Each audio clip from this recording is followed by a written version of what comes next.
옛 사람에게 말한 바 살인하지 말라. 누구든지 살인하면 심판을 받게 되리라 하였다는 것을 너희가 들었으나 나는 너희에게 이르노니 형제에게 노하는 자마다 심판을 받게 되고 형제를 대하여 악하는 자는 분에 들어가게 되고 미련한 놈이라 하는 자는 지옥에 들어가게 되리라. 그러므로 예물을 제단에 드리려다가 거기서 내 형제에게 원망 들을 만한 일이 있는 것이 생각나거든. 예물 제단 앞에 두고 먼저 가서 형제와 화목하고 그 후에 와서 예물을 드리라.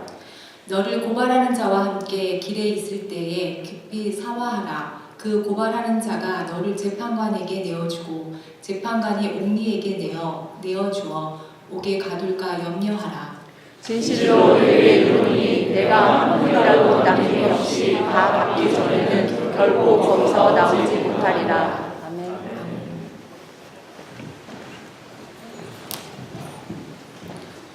자, 오늘은 생각과 말로도 살인할 수 있다면 이런 제목을 가지고 말씀을 나누도록 하겠습니다. 자, 지난 주일 설교 기억들 나십니까? 지난 주일에 우리의 삶은 형식적이고 이기적인 바리새인들의 의보다 더 나아야 한다는 사실을 배웠습니다. 예수님은 바리새인들 같이 말씀을 자기 멋대로 해석하여 지켜서는 안 된다고 하시면서 그 말씀의 진정한 의미를 알려주셨어요. 자, 오늘부터 하나님이 우리에게 원하시는 그 의로운 삶, 이렇게 살아라 하는 거예요. 이렇게 살라고 하는 의로운 삶 6가지를 살펴보겠는데 항상 첫 번째 나오는 것은 가장 강조하는 거예요. 그 첫 번째가 살인하지 말라는 겁니다. 자, 피에는 생명이 있어요. 모든 생명은 하나님 것이기에 하나님은 피를 흘려 사람을 죽이는 일을 금하셨습니다. 자, 에스겔서 22장 읽어보겠습니다. 시작. 내가 처치한 벌어진 살인 때문에 내가 분노하여 두 주먹을 불끈치고 벼르고 있다. 창세기 9장 4절. 그러나 고기를 그 생명 피채 먹지 말 것이니라. 6절. 무릇 사람이 그 피를 흘릴 것이니 이는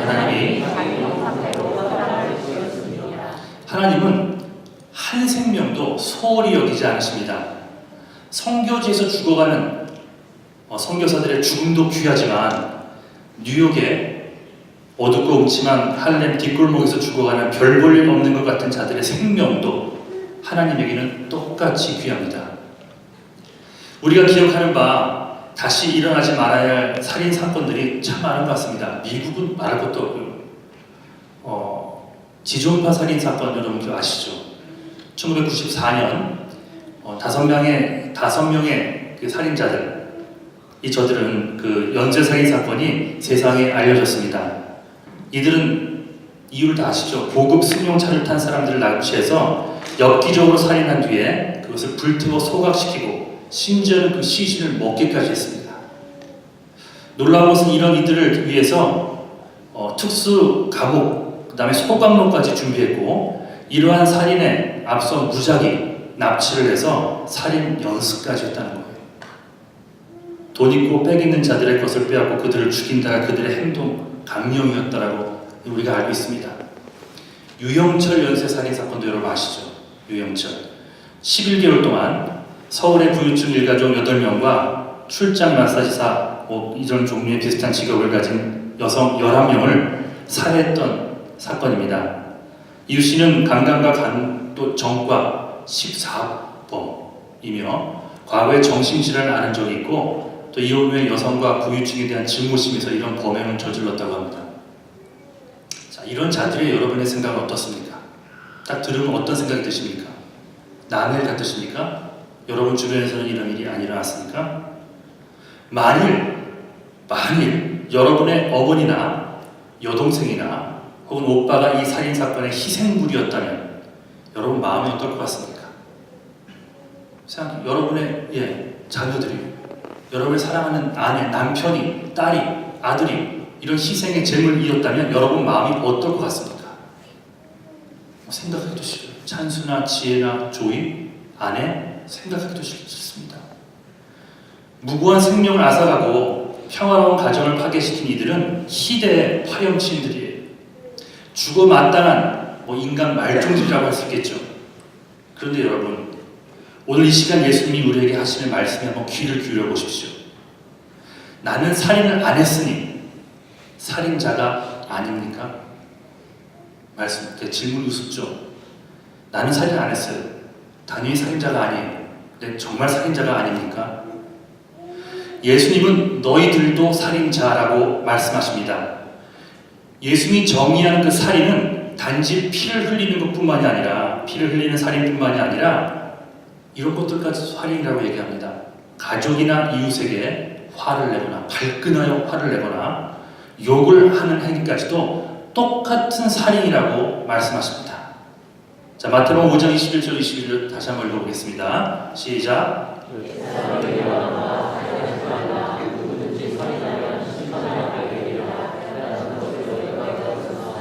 나는 너희에게 이르노니 형제에게 노하는 자마다 심판을 받게 되고 형제를 대하여 라가라 하는 자는 공인에 잡히게 되고 미련한 놈이라 하는 자는 지옥불에, 심지어는 이렇게까지 얘기합니다. 귀 기울여 드려야 될 말씀이에요. 예수님은 생각과 말로도 살인할 수 있음을 말씀하십니다. 첫 번째로 생각하는 살인이에요. 그럼 분노입니다. anger. 분노도 살인이다? 그렇다면 어떤 경우에서도 분노를 품지 말라는 말입니까? 그렇진 않죠. 불의를 보고도 어찌 분노하지 않을 수 있겠습니까? 지존파 사건이나 유영철 사건을 보면서도 분노하지 않는다면 그게 어떻게 사람이겠습니까? 그러니까 righteous indignation, 이 의로운 분노가 있을 수 있다는 말이에요. 예수님도 성전에서 물건을 팔며 그 성전을 더럽히는 자들을 보고 분노하셨습니다. 하지만 주의할 것은 우리는 예수님과 다르다는 거예요. 의로운 분노가 있을 수 있지만 우리는 예수님과 다르다는 겁니다. 우리는 연약한 인간인지라 우리의 분노는 의로운 분노로 시작했다 할지라도 주님과 달리 악한 행동으로까지 연결될 수 있는 가능성이 너무나 많다는 거예요. 유영철이 무고한 사람들을 죽였다고 직접 그를 찾아가 돌을 던지거나 정의라는 이름으로 여러분들이 그들을 벌할 수 있습니까? 그것을 이 사회가 허락합니까? 여러분에게 그럴 만한 자격이 부여되어 있습니까? 아니죠. 법의 심판에 맡길 뿐이에요. 2002년 많은 사람들이 월드컵 4강으로 환호하고 있을 때 그때 피눈물을 흘려야만 했던 사건 기억나시죠? 주한미군이 두 여중생 효순이와 미선이를 죽인 사건이 벌어집니다. 이렇게 큰 사건이 월드컵에 묻힐 뻔했지만 다행히 그들의 만행을 보면서 의로운 분노를 품는 자들이 있었고 이는 촛불 시위로까지 이어져 모든 국민이 그 진상을 알게 됩니다. 하지만 의분이라고 해서 우리 스스로 주한미군들을 대상으로 칼이나 총을 들이댈 수는 없다는 겁니다. 자, 에베소서 4장 26, 27절 시작. 눈을 내어도 죄를 하지 말며 해가지고 눈을 풀지 말고 마귀로 틈을 타지 못하게 하라. 우리는 온전하지 못한 존재이기 때문에 종종 죄악으로까지 이어지는 그런 분을 품게 되어 있습니다. 우리 생각 속에 일어나는 분노를 지속적으로 불어넣는 것은 마귀에게 틈을 타게 만들어주는 행위랍니다. 그렇게 성경이 얘기해요. 그래서 예수님은 분을 품어도 그날 하루를 지나지 않도록 명령하시고 계시는 거예요. 주의하라고 말씀하시는 겁니다. 화를 낼 수 있지만 그 화가 하루를 지나지 않도록 속에 묵혀지지 않도록 그날 해결하고 잠자리에 들도록 명령하시는 거예요. 이 대부분의 분노, 그게 의로운 분노든 사적인 분노든 간에 항상 이 미움으로까지 연결되게 되어 있습니다. 이것은 나에게 분노를 일으킨 사람을 해치려는 생각과 마음과 행동과 말로까지 연결될 수 있다는 거예요. 그래서 예수님은 누구든지 형제와 자매에게 노하지 말라라고 말씀하시는 겁니다. 여러분 명심하십시오. 화를 내는 것은 마귀에게 틈을 주는 겁니다. 혈기. 혈기를 부리는 것은 하나님 앞에서 살인죄와 똑같이 여겨진다는 거예요.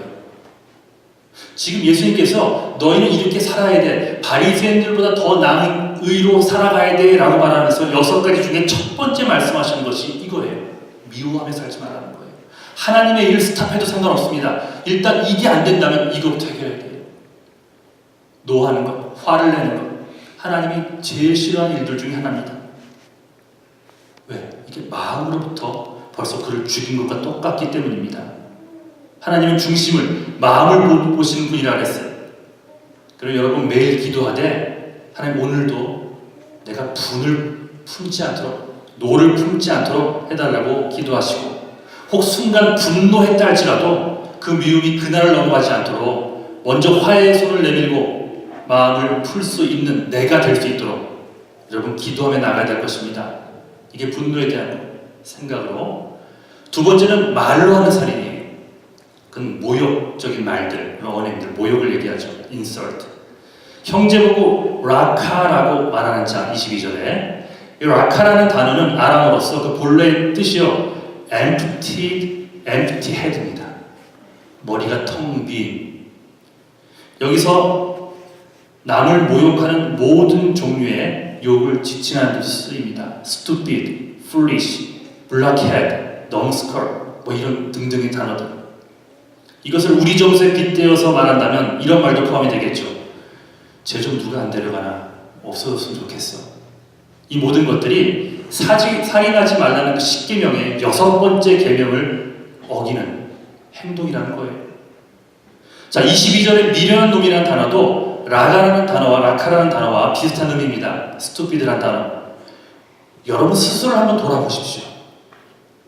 조금만 마음에 안 들어도 온갖 욕을 해댑니다. 상대방이 없을 때에도 남 욕을 잘하지만, 남 이야기를 함부로 하지만 상대방 앞에서도 서슴지 않고 상처 주는 말들을 얼마나 많이 합니까? 특별히 사랑하라고 붙여준 사람들 사이에서. 그게 가족이겠죠. 목장의 목원들이겠죠. 교회 식구들이겠죠. 이런 말 한마디가 모두 살인죄에 해당한다고, 그러니 하지 말라고 예수께서 힘주어서 명령하시는 겁니다.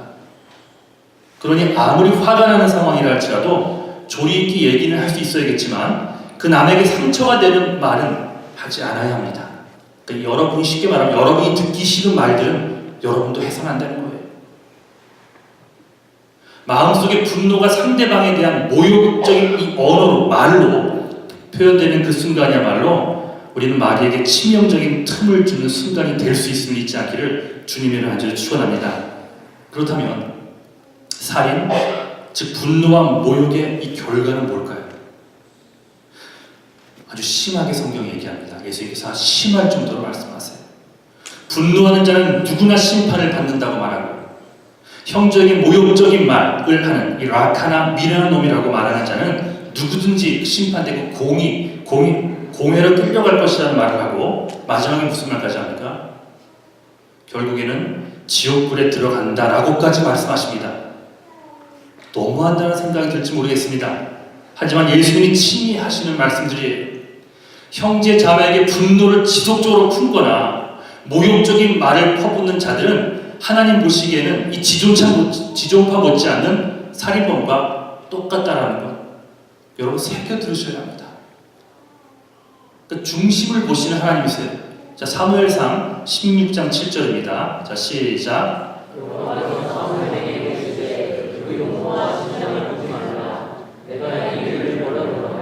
나의 보는 것은 사람과 같지 아니하니 사람은 외모를 보거니와 나 여호와는 중심을 보느니라.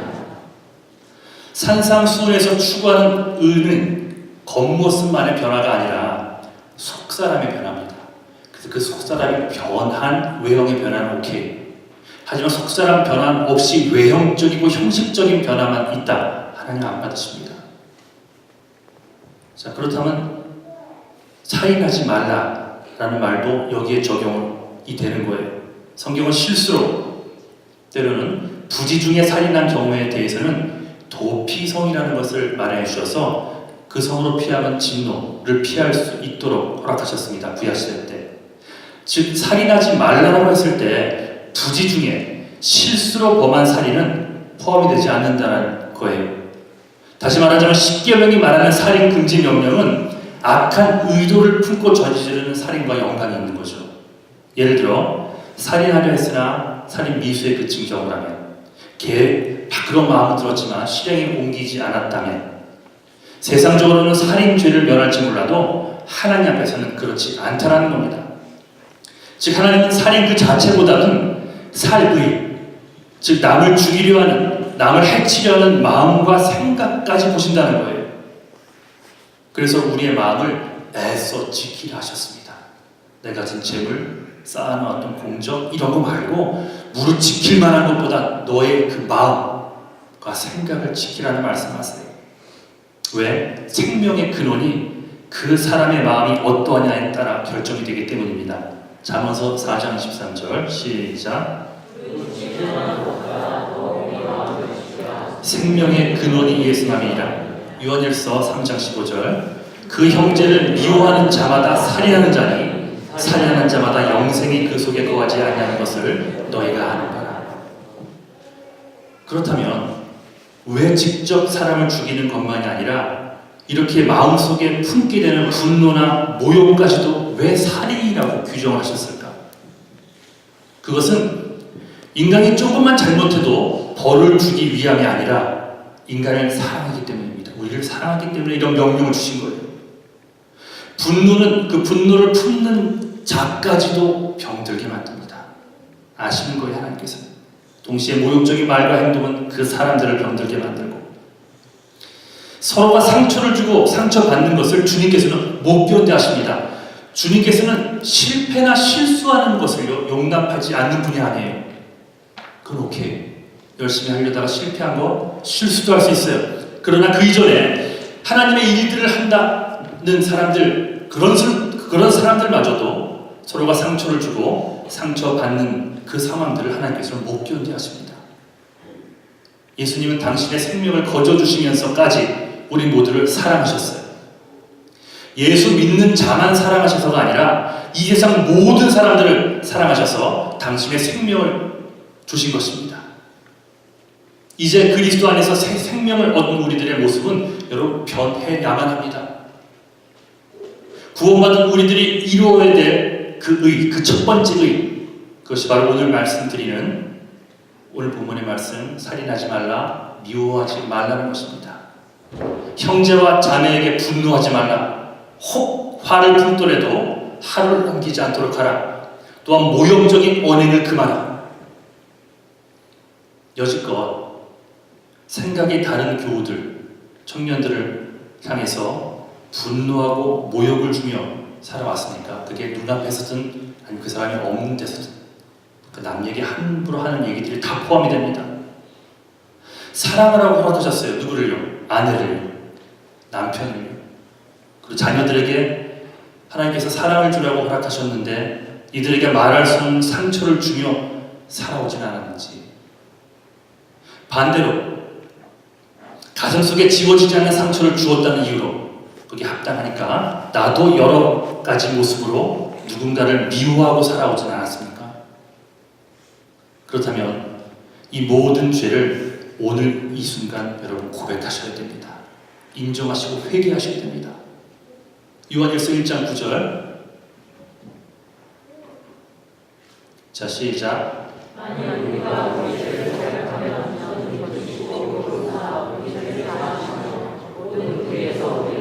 다시, 만일 우리가 우리 죄를 자백하면, 다 같이요. 저는 미쁘시고 의로우사 우리 죄를 사하시며 모든 불의에서 우리를 깨끗게 하실 것이요. 하나님께서 여러 가지 죄악들이 있지만 특별히 분노하고 미워하는 죄악들을 날마다 회개하기를 원하십니다.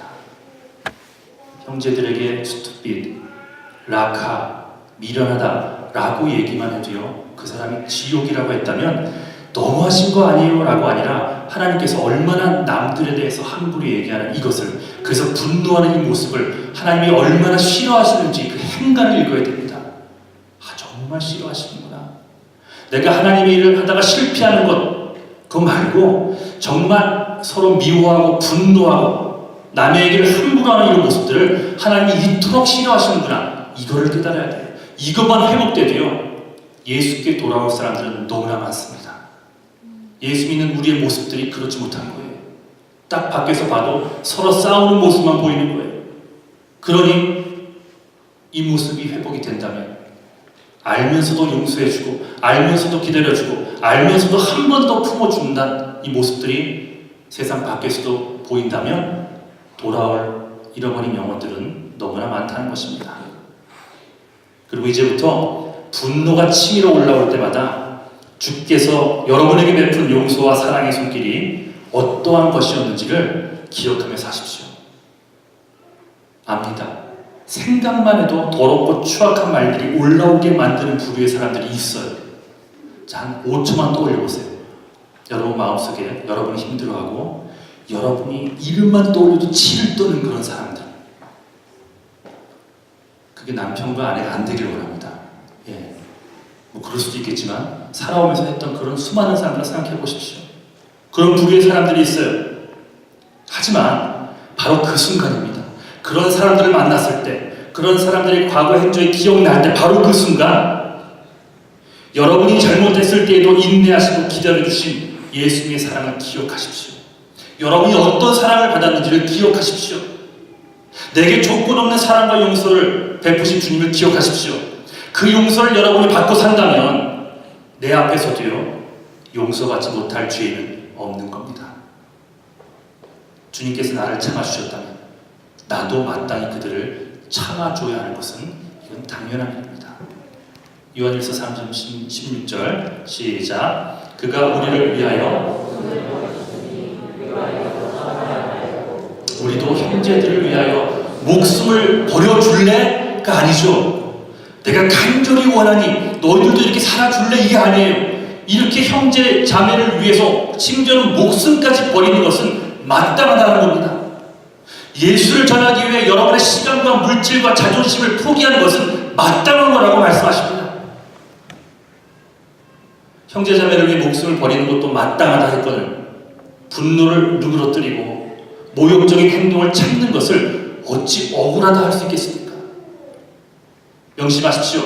산상수훈을 통해 예수님이 우리에게 첫 번째로 주시고자 하는 그 의로운 삶의 모습은 순간마다 일어나는 분노를 참는 것이요, 불같이 솟아나는 그 모욕적인 말들을, 이 목전까지 올라오는 그런 말들을 삼가는 것입니다. 이것이 그리스도인이 된 후에 제일 먼저 가져야 될 의로운 삶의 모습입니다. 쉽게 말하자면 함부로 말하고 함부로 내뱉고 살지 말자는 거예요. 여러분, 무디 목사님 아시죠? 굉장히 유명한 복음주의 설교가였던 드와이트 무디 목사님이 미국의 어느 중소도시에서 전도대회를 인도하게 되어 대회 며칠 전에 그곳에 도착했습니다. 근데 다음날 이 무디 목사님이 아침에 신문을 읽는데 머리 기사로 이런 기사가 났습니다. 교만한 전도자 무디라는 기사가 실린 거예요. 헤드라인과 함께. 기자들의 인터뷰 요청을 전날에 많은 계획들이 있어서 사정상 거절했더니 화가 난 기자들이 그런 기사를 쓴 겁니다. 여러분 같으면 어떻게 반응하겠습니까? 그 기사를 보고 이번에는 무디의 스태프들이 화가 났습니다. 그래서 무디 목사님, 이거 말도 안 되는 기사가 아닙니까? 인격 살인 아닙니까? 이거 어떻게 조치할까요? 라고 야단 법석을 떨었습니다. 그런데 정작 무디 목사님이 가만히 그 기사를 끝까지 읽더니 활짝 웃으면서, 껄껄 웃으면서 이렇게 말하더랍니다.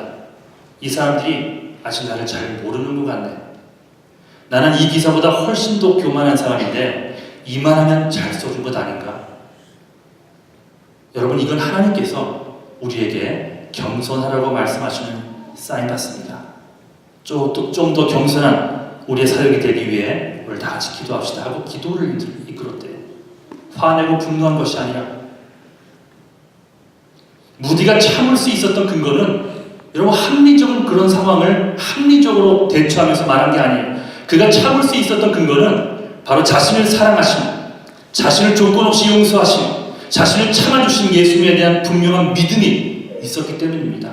그러니 주님의 사랑을 기억만 해도 모든 사람들을 참고 오히려 그들을 축복해 줄 수 있는 자리까지 나아갈 수 있는 겁니다. 사랑하는 성도 여러분, 누구나 분노할 수 있는 상황에 처할 수 있어요. 마음대로 욕설을 퍼붓고 싶은 순간이 누구에게나 올 수 있습니다. 하지만 바로 그 순간을 주시하는 악한 영들이 있다는 것을 기억하십시오. 틈을 노리는 자들, 그게 마귀입니다. 마귀에게 틈을 보여 결국 깊은 상처를 주고받게 만드는 그 악의 도구의 중심에 서시겠습니까? 아니면 눈물로 우리를 기다리시는 아버지 하나님을 기뻐하시는 쪽으로 나가겠습니까? 예수 믿고 구원받은 자들에게 첫 번째 중요한 첫 번째 중요한 삶의 모습을 알려주십니다. 분노하지 말고 사랑하고 용서하며 사는 여러분이 되시기를 주님의 이름으로 간절히 축원합니다. 저 자리에서 일어나셔서 우리 찬송 함께 부르겠습니다.